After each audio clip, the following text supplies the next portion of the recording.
Hi, I'm Anna. Today is May 18th. A judge just issued a significant ruling in the Luigi Mangione case. Some evidence from that backpack? Gone. Blocked from the jury. A judge just issued a significant ruling in the Luigi Mangione case. Some evidence from that backpack? Gone.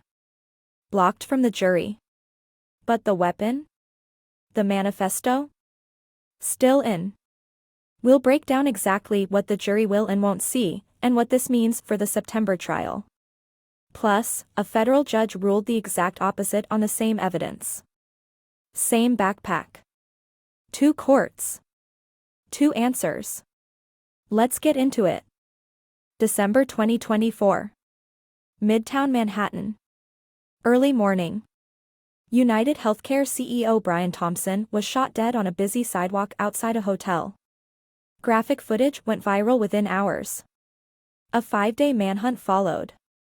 DNA, fingerprints, and hundreds of hours of surveillance footage all pointed to one man, Luigi Mangione, 28, an Ivy League graduate.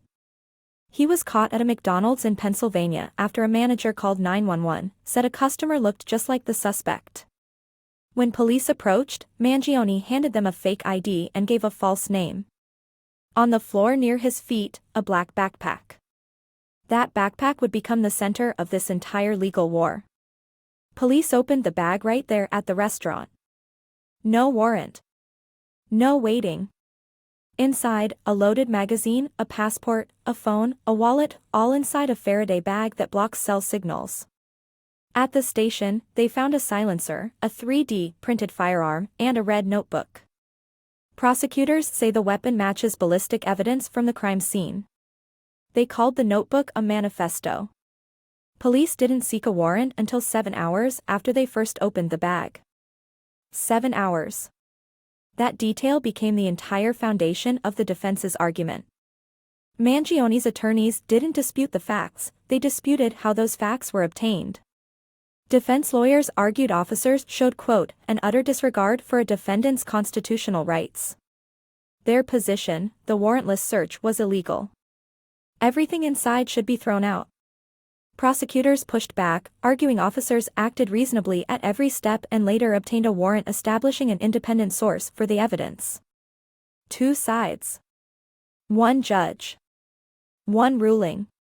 Judge Gregory Caro issued his decision today, May 18th. It was not a clean sweep for either side.